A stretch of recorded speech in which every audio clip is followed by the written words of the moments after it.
what happens if no one pays for things? Then no one's going to produce it, because no one's got any money to produce it.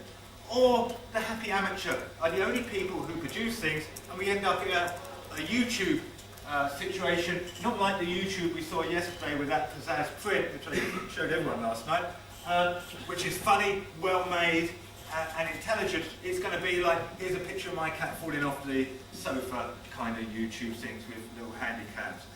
The quality will reduce. There's only so many cats falling off a sofa that it makes it funny. So people will after a while start switching off. They won't look at them anymore, and they start looking for other places to go for material.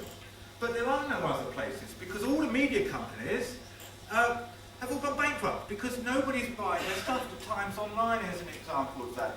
Everybody's accessing the Times Online for free, so no one's buying the Times newspaper. How do they make money for that? How are they going to pay for the journalists to go out and get the news if no one's paid for it? With everybody not paying for things, the global economy collapses, because we're entirely going to be digitally run, and without anybody doing anything, the whole public system will collapse. Government systems may still work, but the public systems collapse.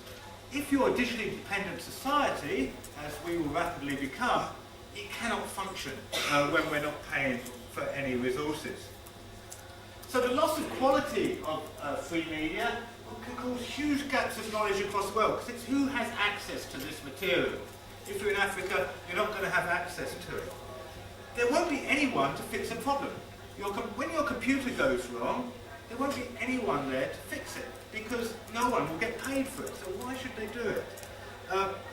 With low information interchange, vulnerable countries will collapse, because they're dependent upon this, and millions of people will starve. We're not even going to go into the 1984 scenario. So let's have a look at the conclusion just before we go off for lunch, because there is one, believe it or not. So about the printing and publishing industry, things that you've got to consider. And the things you've got to consider are, why are current developments phase 1? You need to start working on phase 2 softwares and products. Computers will change when we hit the 40 years, maybe in 2012, unless we consider it started in 1984 or 83.